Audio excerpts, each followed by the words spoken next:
Sorry, what did you say? You know the WhatsApp group we have? Yes. You can say something from there, that'll be nice. Say something about what? You know, something from there, whatever it is. Oh. It'd be nice because actually, you can maybe explain two things. One is Kirtan. We use the word Kirtan in here. It says that is the best Kirtan. You need to understand the state of mind for Kirtan. So, what is actually Kirtan? Maybe you can explain that, clarify that. And the other bit we can profile maybe Karma Yoga. A little bit. Okay. So, what is Kirtan according to our tradition? Okay. Well, I'd like to hear first what Nitai has to say. How would you answer that question? Because you love Kirtan so much. So I'd like to hear what you say first. What is you're saying? What is Kirtan in our tradition? What is the significance of Kirtan? Okay. And how, if somebody said define Kirtan? Okay. Okay, you say. I'll speak after you. You say something first. Oh God.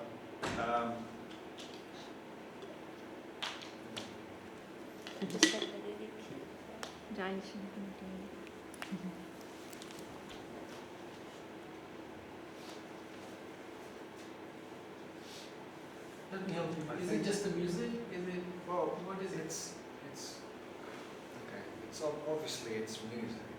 When you look at it objectively, it is music. It's sound vibration, but it's not any old sound vibration or anything ordinary. It's transcendental. It's coming straight from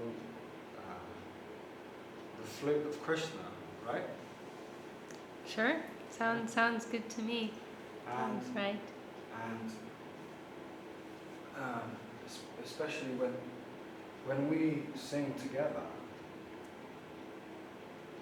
when lots of devotees sing together congregationally, just like Mahaprabhu, he used to go out preaching and perform Sankirtan, perform Kirtan publicly with all his associates,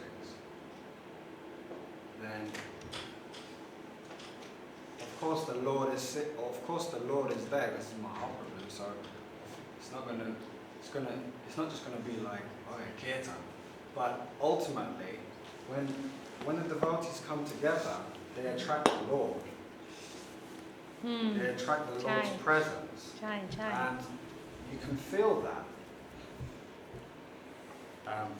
And especially if there are very exalted devotees in the room that we're fortunate to be witnessing. Doesn't need to be a room necessarily. It can be outside. It can be anywhere. It can be in a plane or a bus, or anywhere.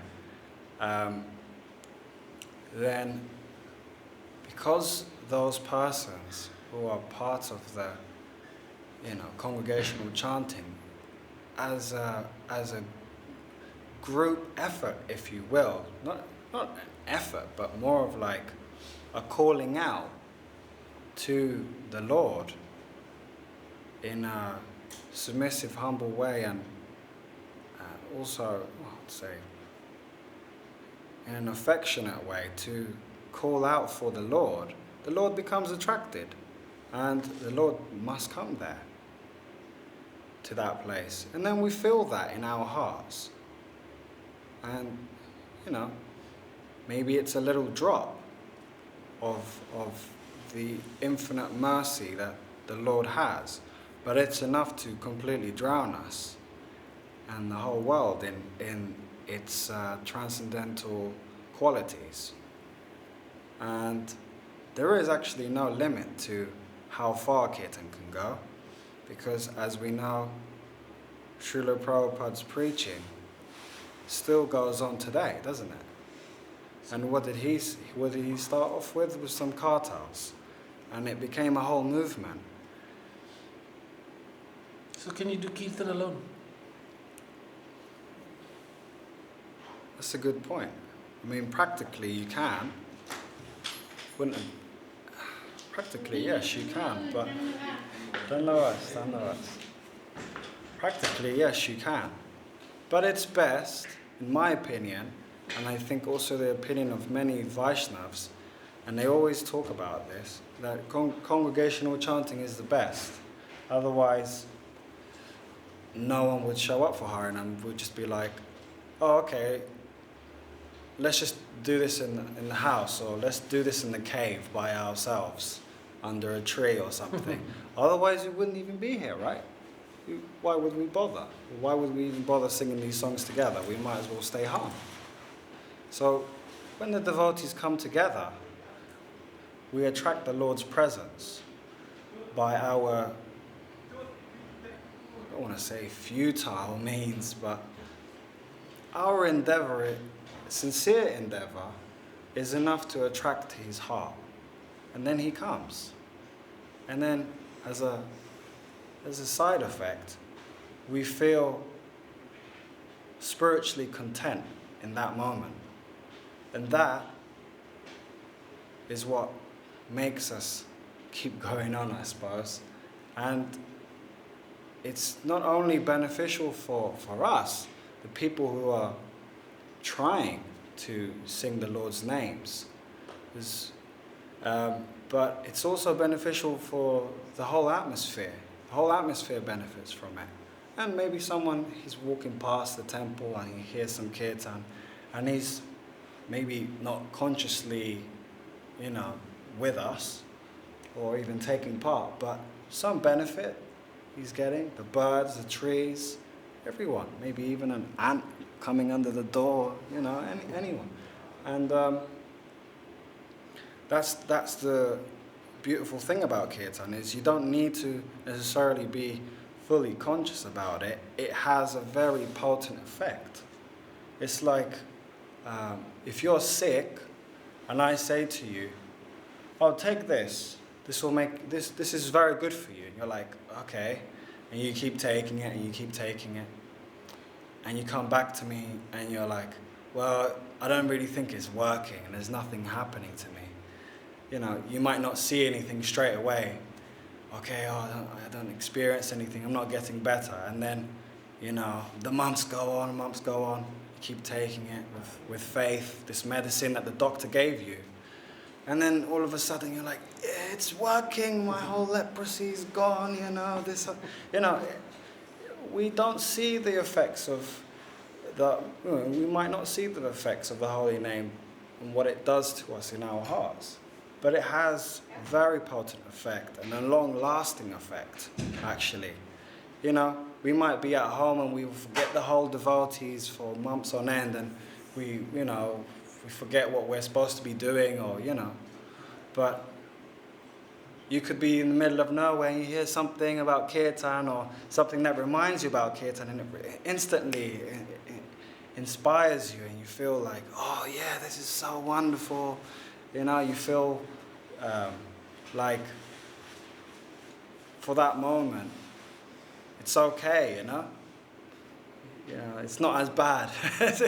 You can go on, life is beautiful, actually. It's not too bad, it's okay. It's for me, it really is the light at the end of the tunnel. Like, without kirtan, I would just be absolutely hopeless. I'd just be, I don't know what I'd be. It's my salvation. So,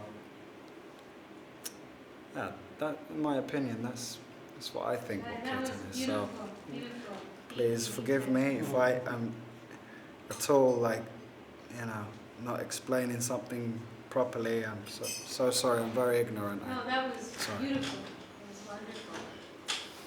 Don't know, it's true. And I'd like Rohini to say something too, because the question was about kirtan, and you're also very inspired by kirtan. So what's the question, actually? What does kirtan mean? What is kirtan, actually? What is kirtan? What is kirtan? Oh gosh, yeah, you're asking to a non-academically speaking. No, okay, what is kirtan? Such a difficult question, Didi. Okay. Kirtan is your life and soul. I know. That's why he came here today. Okay, I'm gonna do an example, like it's gonna sound a little bit harsh, but that's the reality, yeah. That's the real thing that is happens to me, yeah. So anyone can speak or think about someone in a spiritual ladder, yeah. But for me, it's only the kirtan from that person that gives me a reference in which position that person is. Very nice. I like that. Whatever they speak, whatever they wear, Yeah. whatever. You're saying you can tell what quality of Vaishnava they are by the potency of their kirtan. Well, kirtan is the only thing that makes me measure my spiritual inclination. Let's say, the reason I don't feel dragged to other spiritual practices is because there's nothing that I have tasted that is superior to what I have already tasted in the kirtan of whoever Vaishnava it has been. The kirtan is the same, is coming from the same plane, and then whenever that energy comes and then is being shared to us, then you already got a reference, yeah, of a spiritual taste. So then you can go anywhere and everywhere, and then you will find no enough satisfaction because you already have tried something that is really good. You got the higher taste, so you can't settle for anything lower. Yeah, exactly. So you can go into many other places, spiritual practices, and then you find actually you got already a measurement, like, okay, this is here, this is, you can actually start like grading these levels of spirituality, just thanks to that little bit that you got as a reference. So kirtan manifests in us accordingly to. That's a very interesting thing, What makes you download or be possessed by the kirtan energies and the amount in which you get either possessed or you are able to connect with that energy and being able to be a vehicle from that energy. It's a mystery, it's just like how it happens, why this person when chants the same syllab can sing it with that power or this energy or this particular essence, the one you are looking for, the one is coming from, the only one that you have tasted to be the only one and the finest or whatever so far, okay? I'm not saying I mean I might find something that is more beautiful. Why not? Yeah? But so far that's the most beautiful thing, yeah? So kirtan is actually a word that refers to the praying to the superior, the transcendental plane, isn't it? So kirtan exists in various levels because there are many different layers you can approach to Krishna in the transcendental abode.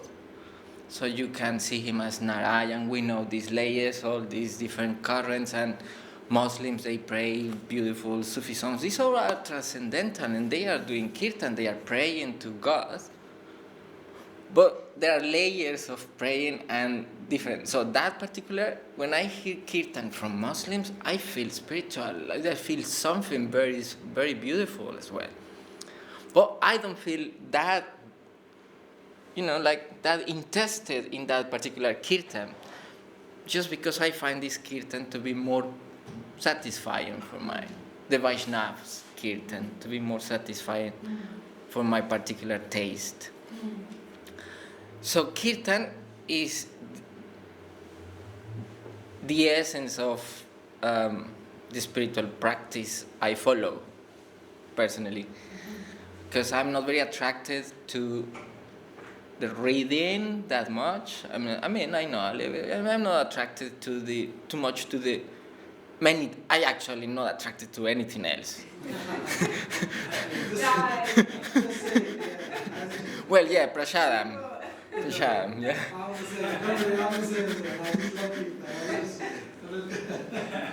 Yeah, so at least there is a connection, and that connection is thanks to the kirtan, So kirtan, definitely, it is just the only sustain of my spiritual practice, and my reference point in the spiritual paths or reference. Yeah, it's my reference spiritual point. What you said about it, because I got connected to this movement because of it. Because that change which happened to me while listening to it. So I know exactly where you're coming from, exactly what I'm getting at. Yeah, because sound is as subtle as the soul, so it's the only element that touches really your soul. And it's hard to explain. And then if that element is carrying something that is, just connected with God, you can find the kirtan to be also satisfying in many other different spiritual practices. But anyways, that is what is kirtan for me. That was beautiful, really nice. And one thing I appreciated in your approach was your openness. Like, we can get into this kind of like fanatic, dogmatic mentality. This is the only way, and there's nothing else. But it's like a kind of blind faith.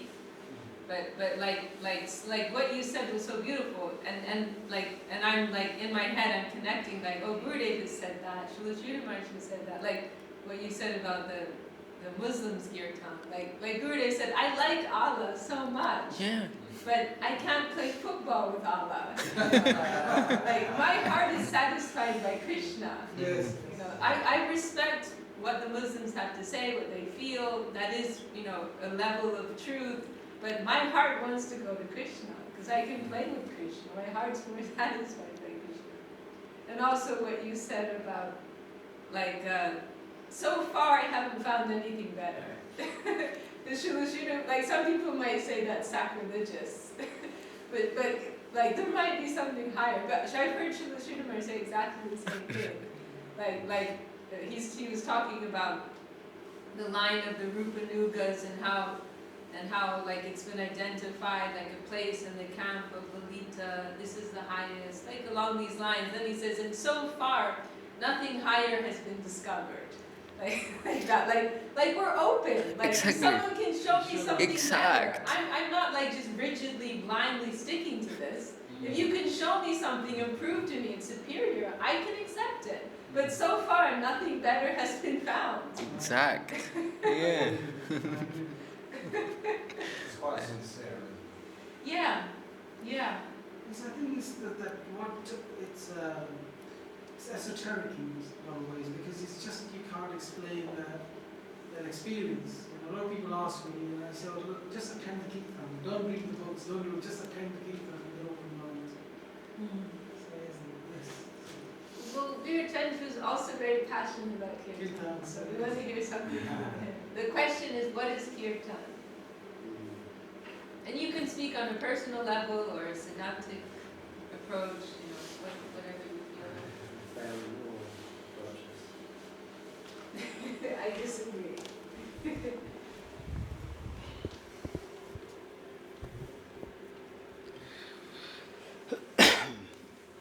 Well, the only thing that popped into my mind is nothing personal, but I thought... Can you speak a little more loud? Yeah, sure. Kirtan means a fight. That's what I was just... something that came into my mind as I was hearing all of that. A fight. A fight, yeah. It's not my reference, it's Bhaktisiddhanta's reference. He said Kirtan means... But that was his personal take on it, to establish his conception over all other conceptions. But Very interesting. unfortunately, that's the only thing that came to my mind. That's really nice. That's really You can nice. sing that way in high now. But actually, that's not how I feel about it myself. I do it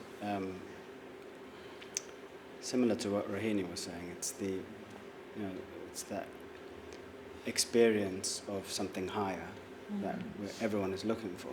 It's that the meaning of existence, and you connect with that through chanting. That's the power of the chanting. That's what. Because sometimes you can get too philosophical about things, and there are moments when you're talking about the Lord, where those rare moments where, what is that story? I was listening to a Samurai saying it recently. He said there was two. You could probably tell. There was two Vaishnavas discussing about Krishna, or three, and one of them says, "I feel the presence of a fourth or something." When they were discussing it. So. Oh, please take a chair and make yourself comfortable. Those rare moments, sometimes it manifests through Kirtan or through talking about the Lord, where you feel the presence of divinity. Yeah. And that can be through chanting or through discussions, but I think it's kind of more people resonate with the chanting, maybe, I think. So that's how I feel as well about the chanting. It's very touches What's us. the fight? Which was it? Bhaktisiddhanta? Very interesting. Jacques can elaborate more regarding that. That was his take on it. Srila Saraswati Thakur's his point was that, there's the whole Mayic flow in this world. Correct. Actually, the meaning in the broadest sense, Kirtan means to glorify divinity. The root meaning of Kirtan is to praise, to glorify. And so that can actually take on different forms. That can be in the form of singing. That's how we normally conceive of it. But it also can be speaking. It can also be writing. Anything that is establishing that conception of divinity. Jai Dwarkesh Prabhu ki Jai. Guru Maharaj to say.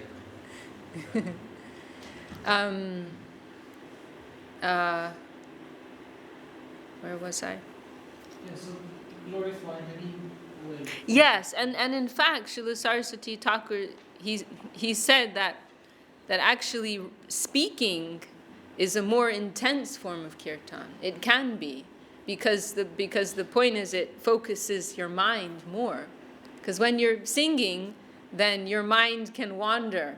We have those moments where we're feeling deep inspiration, but it's also very easy for when you're chanting your japa, when you're participating, your mind can be somewhere completely different.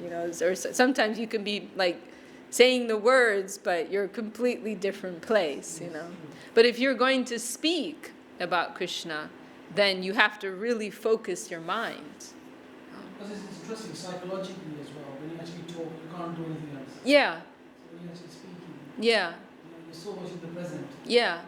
And Saraswati Thakur, he also said that writing is even more of a focused expression of kirtan than speaking. Right. Because if you're writing, you have to put because if you're speaking, you can talk a little loosely, right? But if you're writing, like that's going to be down in black and white forever, and it can be held against you. I think it's writing. No, writing, yeah. If you're writing something, like if you're publishing something on Facebook, for example, like me, I'm preaching there sometimes, then I have to really be aware of consequences, and because if you say one word, and that happens to me, people challenge, you get some backlash, if people don't like what you said, or they find it challenging to their conception, so I have to be so careful about how I'm saying this, So writing, it is a very intense form of kirtan. I suppose when we from the, the Kirtans and the bhajans of, Acharyas and these Vaishnavas. When I was saying to you that every time I read this, something happens, just because obviously they've written this, and they must have written in a certain mood. Yeah. And you feel the mood. So writing, yeah, you're right, because they've written it, haven't they? So it must be, imagine. Yeah, that is an expression of kirtan. There must be profound like there must be a very different spiritual plane when you write something like this. Yeah, I mean, really, the way I see these songs is not like writing, but it's actually like their heart expression, right? It's just expression of. Yeah, and it's taking the form of words and letters, correct, but it transcends all of that actually. So this is also Kirtan. Absolutely, yeah. So then about the fight comments, Srila Saraswati Thakur's point was that, there's the whole Mayic flow going in one direction. And when we're coming with glorification of the Lord, that's challenging. That conception. Yeah. That status quo. Yeah. The status quo, yeah. People are living in their self-centered, egocentric worlds, and then you're coming like, like, knock, knock. This is all wrong. I was going on the High Street. Sometimes people do. Everyone's out doing Christmas shopping, right? Yeah. And thinking about, what they want and what they want to give to others within the world of their mind and senses. And then we're coming and say, hey, Krishna is the Supreme Personality of Godhead, and we exist to serve Him and love Him and nothing else. He's the center, nobody else. That's a fight, that's a challenge. It's creating some friction. Yeah. It also reflects Saraswati Thakur's moods, the way he was. Yes, absolutely. He had the mood of a fighter, Srila Saraswati Thakur. He didn't just, it wasn't, I know what you mean. He very much had that. Srila Bhaktivinoda Thakur had more of a accommodating, harmonizing spirit. But Saraswati Thakur, his mood was like a fighter. He has that extreme expression. It was Goswami Maharaj's. It's in one of the captions of, I think, Search for Shri Krishna, under Saraswati Thakur's picture, that he declared totalitarian war against all conceptions of Maya, and not only Maya, but all other religious conceptions. He declared totalitarian. And when he showed that to Srila Sridhar Maharaj, Goswami Maharaj, because he'd written it, he was hesitating on what Srila Sridhar Maharaj going to say. And Srila Sridhar Maharaj said, if you didn't say anything else about him and only this, it would be perfect. That so perfectly represents his mood. Srila Sridhar Maharaj, he said that he had an uncle or some relative who was a guru. And as a boy, like before he met Saraswati Thakur, he remembered, I think he was overhearing his uncle talking about Saraswati Thakur like he's like this threat now to all of us. And because he was challenging all these different groups who were acting in the name of Mahaprabhu, but actually misrepresenting Mahaprabhu. So Saraswati Thakur was challenging all of them. And this relative, he compared Saraswati Thakur to a bull who was like he had like one hoof forward, like showing he's ready for a fight, like a bull in that posture of like attack or defense, like he's ready for a fight, like that. So that was really his mood.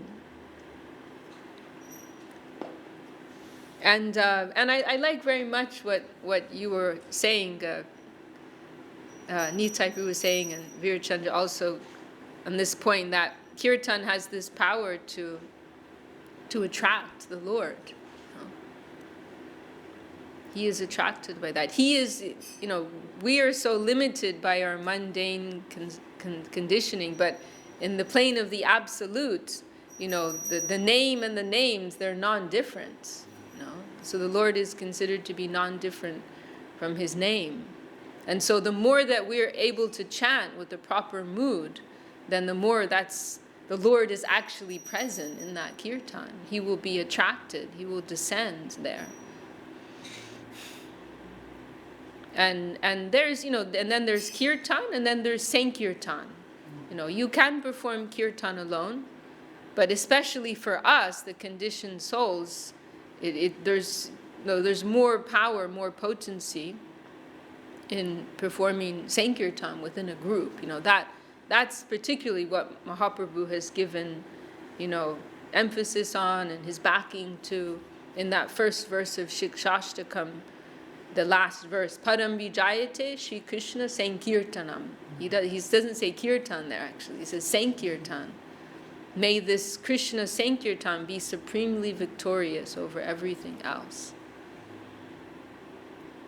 So, in the absolute sense, then Nam Bhajan, service of the name, has the highest position, and it's the highest type of service, and actually, someone who's actually qualified to do Nam Bhajan, real service of the name, they can sit in a cave and do that. But you have to actually be qualified for that, and for us, we're not able to do that, So especially for us, Sankirtan is more helpful. And just if we're speaking about our feeling, I can say for myself, when you're in a congregation and everyone's heart is coming out, you feel that power, we really feel that. We don't want to put too much emphasis on what we feel, but we feel it. We can't deny it. There's some, and as you're saying, you've all been saying, it's an indescribable thing, and it's something that takes you beyond the realm of your intellect, and it's a potency that you can't deny. And another way we can conceive of Sankirtan is like in a very broad sense of, if we conceive that our mission exists to glorify the name of Krishna and Mahaprabhu, which really that is what it's for, then Sankirtan is being able to, in a united way, in a harmonious way, serve together. That's Sankirtan, different devotees, different practitioners coming together and being able to serve together in their we can say, this temple, what is this temple really existing for? For spreading the glories of Mahaprabhu, for the purpose of Kirtan. And so all the different services, the cooking and the cleaning and the puja and everything else, they're all combining to support that main purpose of Kirtan, of distributing the glories of Mahaprabhu and Krishna. And so real Sankirtan is for a congregation, for a community, to be able to come together and perform their different services in a harmonious way. In a broad sense, we can conceive of Sankirtan in that sense. This temple exists for the purpose of Kirtan. That's the primary purpose. And all these other services, they're in service to that, that higher purpose. And then these principles of Trinada Pisunichena, right? Humility, tolerance, and respect, they're so necessary. Otherwise it won't be possible to in a united way to harmoniously serve together in this attempt to do kirtan. So those things become very, very important. Probably if you do kirtan, then first I'm trying to be humble, that actually would be fasting. You're absolutely right. That is another approach. We don't do that much, that's why we don't progress. Yeah, this is an interesting point. And I had some discussion. You can look on Facebook. I had this long discussion with Noel Kishore. Do you know Noel Kishore? Maybe you met him in India. But he's quite fanatic on this point. And the conclusion we came to actually is the reason Gurudev put more emphasis, because that verse, Trinada Pisunichena, Chori Vasahishtuna Amanina Manadena Kirtaniya Sadahari, often we translate it as saying, one who is more humble than a blade of grass, more tolerant than a tree, and who can give honor to others without expecting in return, they are qualified to chant the holy name of Krishna, right? First you have to have these qualities, and then you can have that. So generally, we talk about it like that, and we saw Gurudev mostly emphasized it that way. But actually, the verse is not saying that. the verse is completely, the Sanskrit is all in the imperative.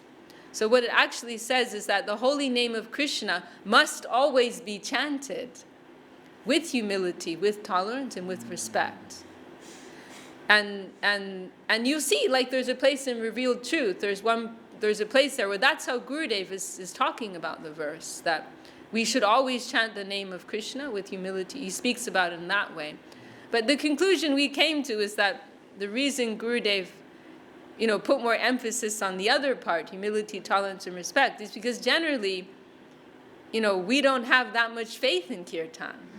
There isn't that, I'm speaking to you guys and you're really passionate about Kirtan, but on the whole, many practitioners, they don't feel that inspiration. So if you tell them do Kirtan and everything else will follow, that doesn't resonate. That doesn't mean so much. I can say for myself, maybe you were inspired by Kirtan from the beginning, but for me it wasn't like that. It was actually after Gurudev left, and it was because of Acharya Maharaj actually, because we had to do these. I never had any interest in Kirtan, never. I wanted to serve Gurudev. I was inspired by that, and Kirtan didn't really mean anything to me. But it was after Gurudev left, and Acharya Maharaj had these daily programs, and you had to sit there, and he went through the whole program morning and evening. So, you had no choice. You had to go through all the songs. So then, having to do that day after day, then some taste started to awaken in me. And now I'm totally passionate about Kirtan. I'm all about Kirtan. But I can remember previously having zero interest at all, So, but what you're saying is an important point. And actually, that verse, you can also read it in the other way. As you can emphasize humility, tolerance, and respect equals Kirtan, you can also say Kirtan equals humility, tolerance, and respect. And there's one article of Srila Bhaktisiddhanta Saraswati Thakur where he discusses in that way, saying that it works both ways. But in this article he speaks about it in that way, saying that we will only be able to be humble, tolerant, and respectful if we're really sincere about wanting to do Kirtan. I'm here really because I want to glorify the name. Then I can set aside my ego. Then I can accommodate these other devotees. I'm really here for this purpose. I'm not here to establish myself.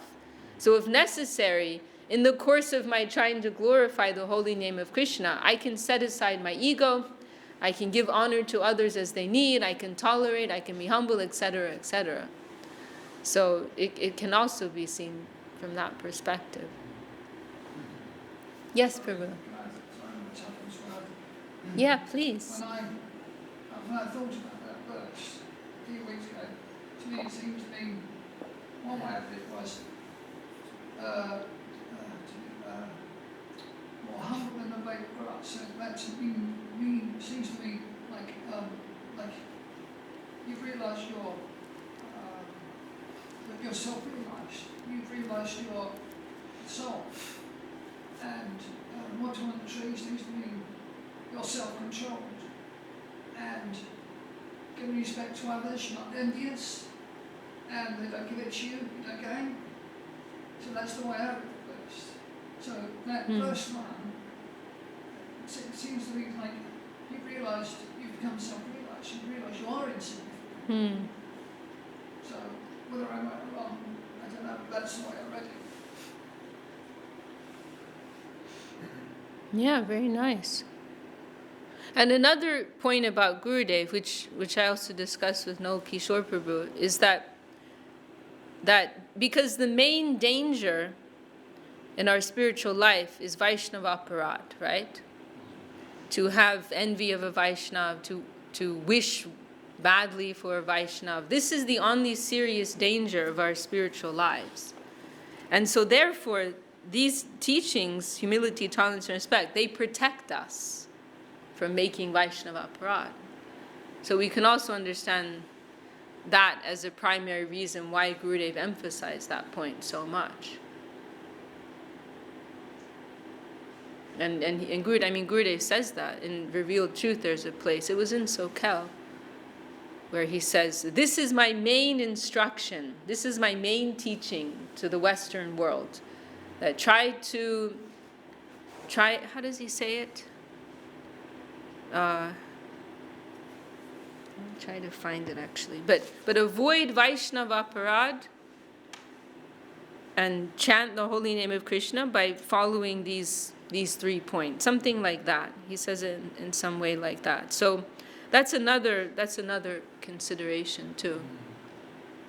Because somebody may have real inspiration for kirtan, but if they commit aparad, to a Vaishnava, then, it's over,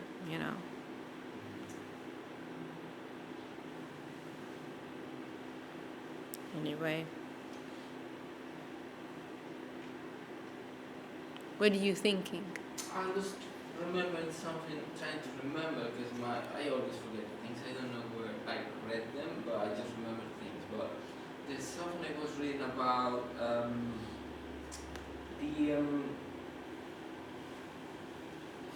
trying to do anything you do, kirtan or whatever, any service, let's say. Service meaning trying to make him happy to someone. Yeah, in this case, you're trying to make happy God. That's service, what I was saying about services.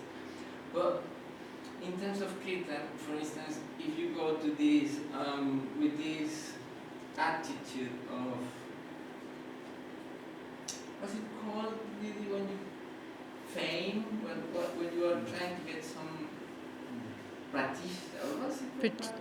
Pratishta. Pratishta thing. Yeah. Well, I find it quite interesting, just because we have heard a lot of times pratishta thing and all that stuff, but what actually means is like when you literally, have you ever played football and then when you were as a child and then you wanted to be the goalkeeper and then someone gave it to, you are the goalkeeper, so you feel like, I am the best goalkeeper, and then they say, no, you are the goalkeeper. Then you feel like something. Like have you ever felt that kind of thing? Sure, yeah. Because I'm sure you all. This is the human condition. Yeah, you all have felt that. Yeah. Yes. Of course. I mean, I don't know what it is. This is called This is called envy. Well, envy is our disease, our main disease. This is the cool thing. When you feel the same thing about that particular situation, but when it comes to a spiritual activity, that means you have to do some work to correct it straight away.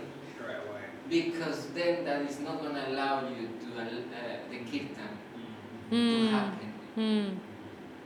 And then I found it really strong because I have felt it, And I said, wow, it's like that's actually the element. If you feel that, try and do some work on that, because that's the actual thing that is not allowing you to enjoy. Yeah, we enjoy it, or to flow, or to connect, or whatever. Yeah. Trivi Kumar talks about that. And he'll say like I have to make a cure for my envy.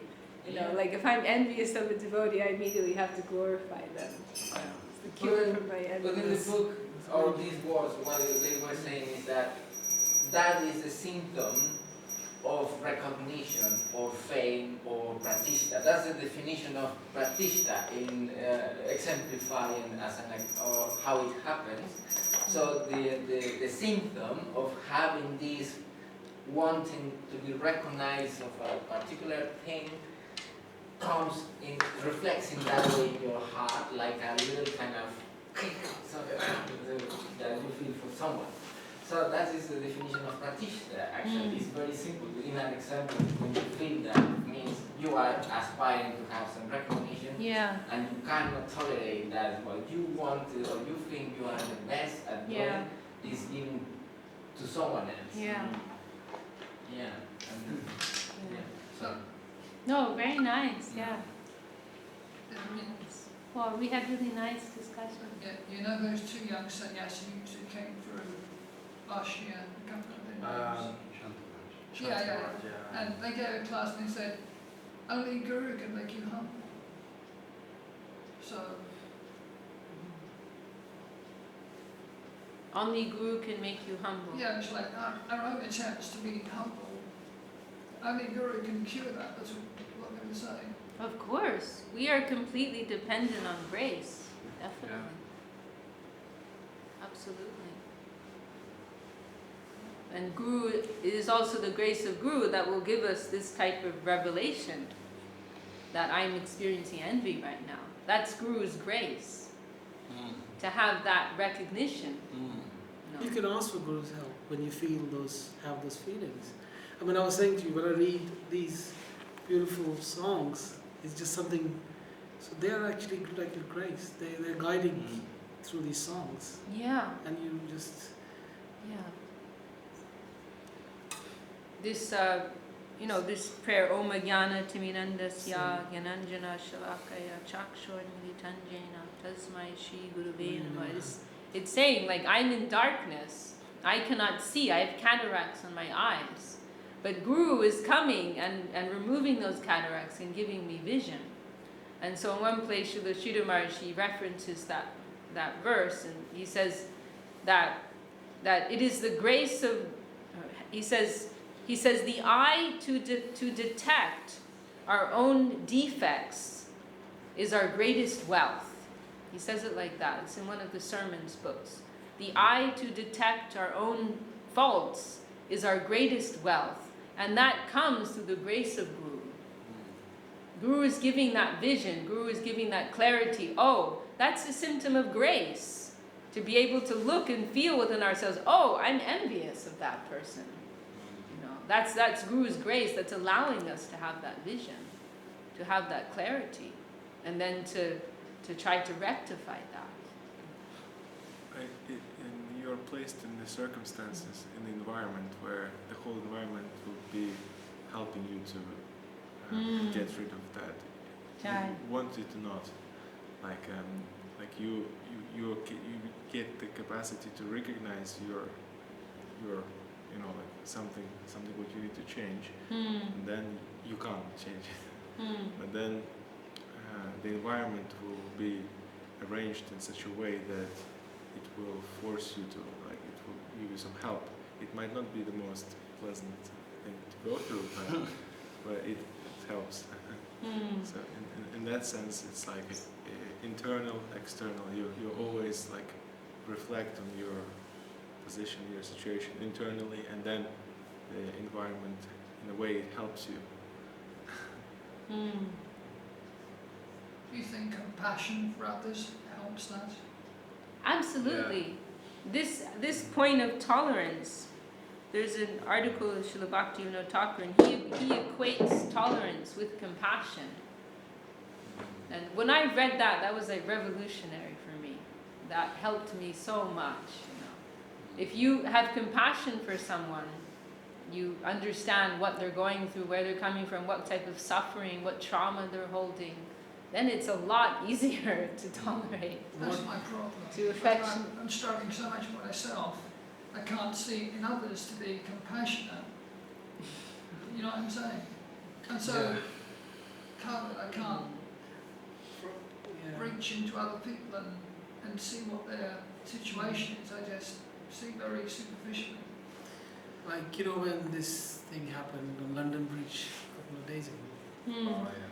So we were all discussing, and I was just thinking that, the compassion, everyone was so upset, but I was thinking in the sense that, what gunas are playing within this man, and, really, he must be really suffering to be thinking to harm others, what his mindset is. People were calling him evil, and I was thinking, he's suffering, he really is, because to do something like that, it's not necessarily that you're an evil person. Maybe you're just suffering. You're just your identification, the way you are, and how the gunas are playing, isn't it? Because gunas play a very, very, very important role. We don't realize them. So which plane? What gunas? And I think Krishna explains it very well, isn't it? The gunas control us more or less. So is it, the prakriti, the whole thing is be controlled.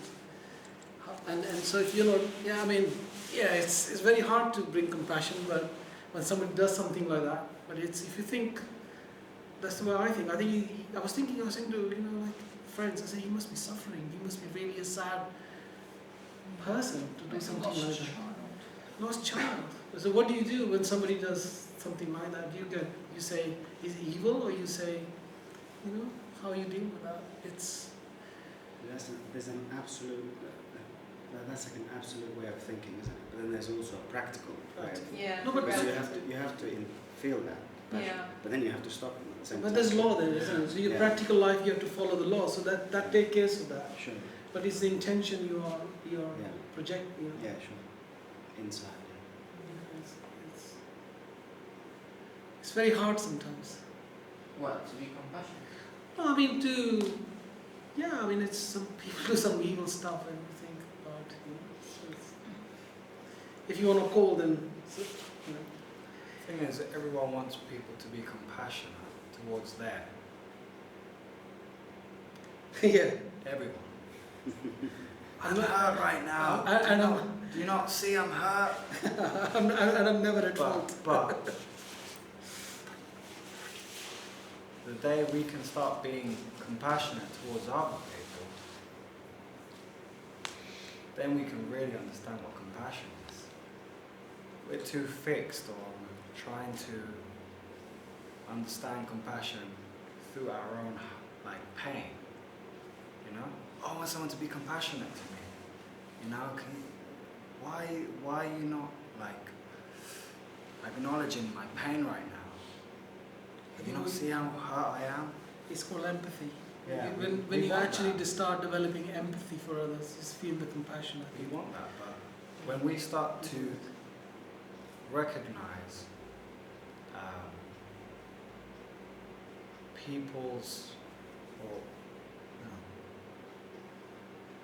people's experiences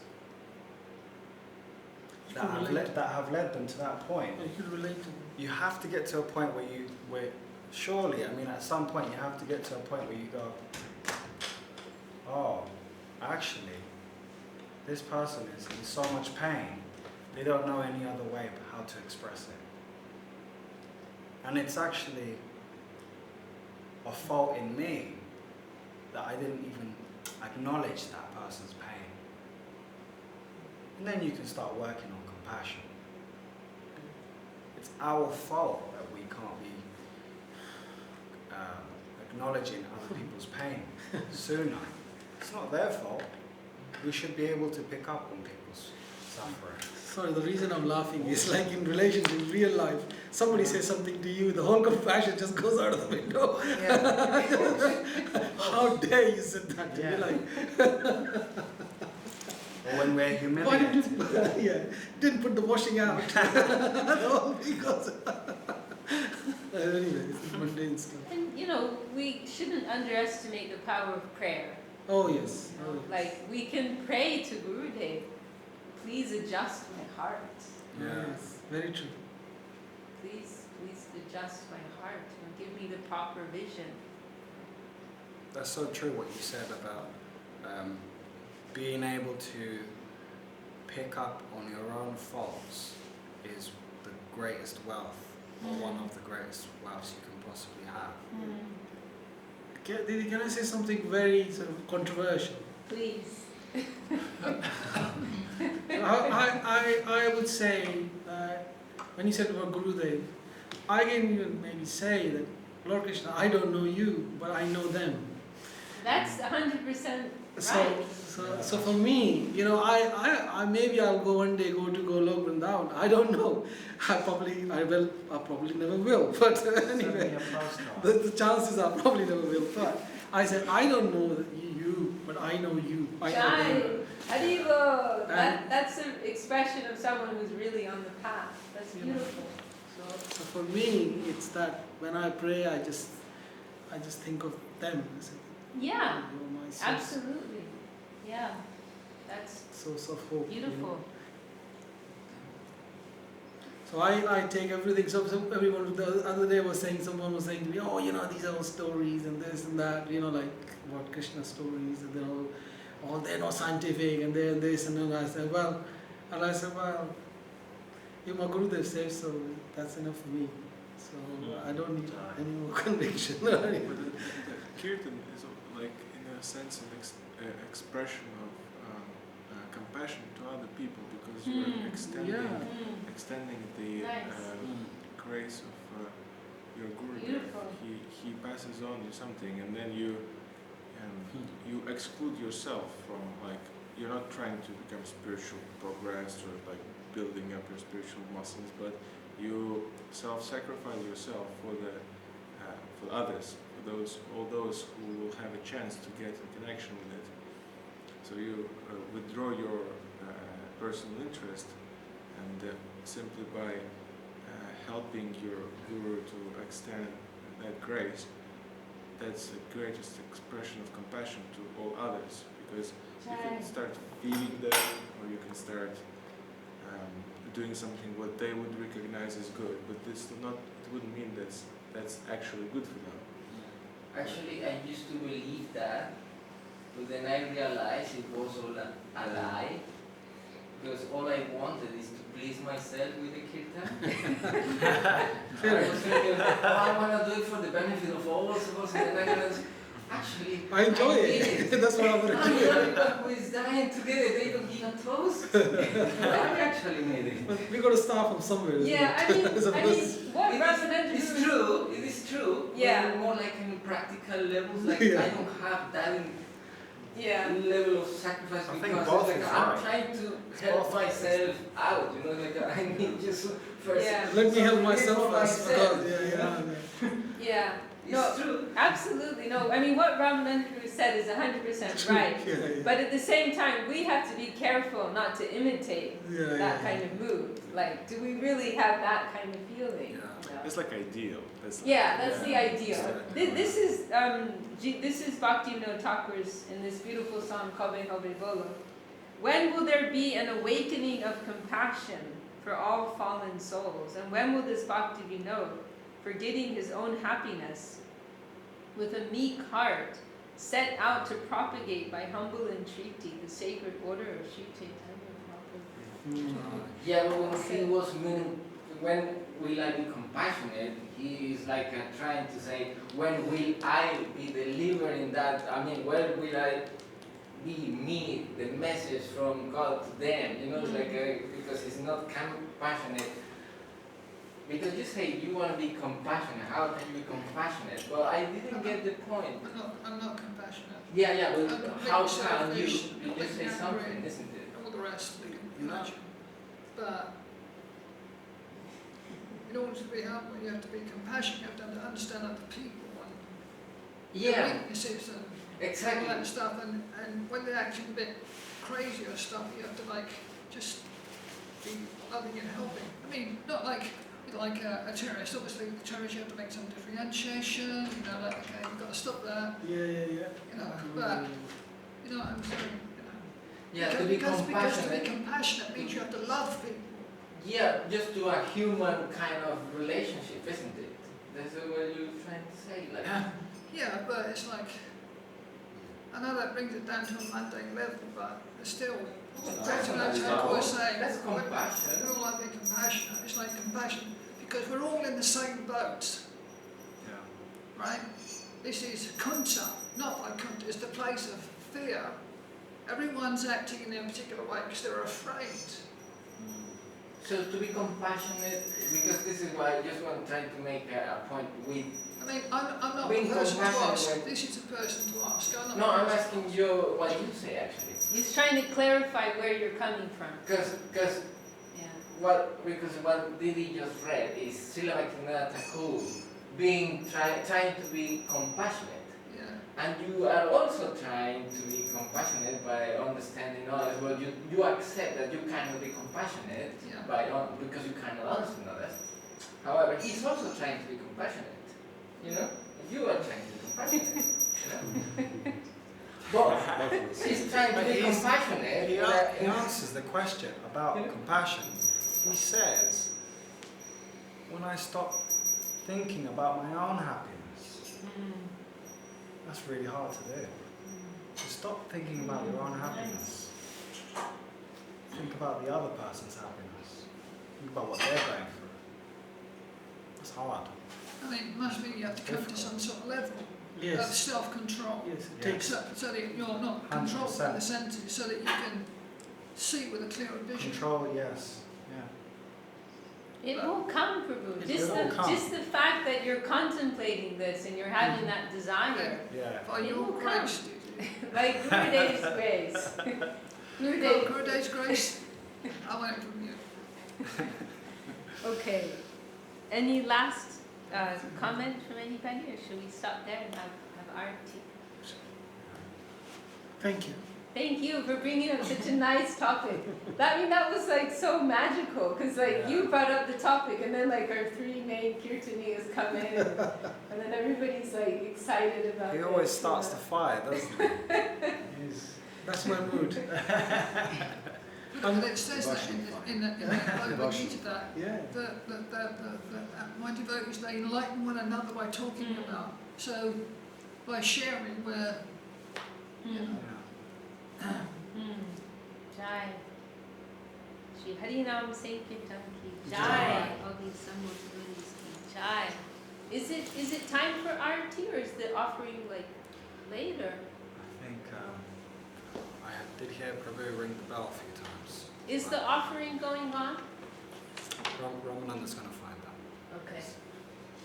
Well, maybe we should do the last Kirtan. I know. Always. So it's just going We should turn off this camera.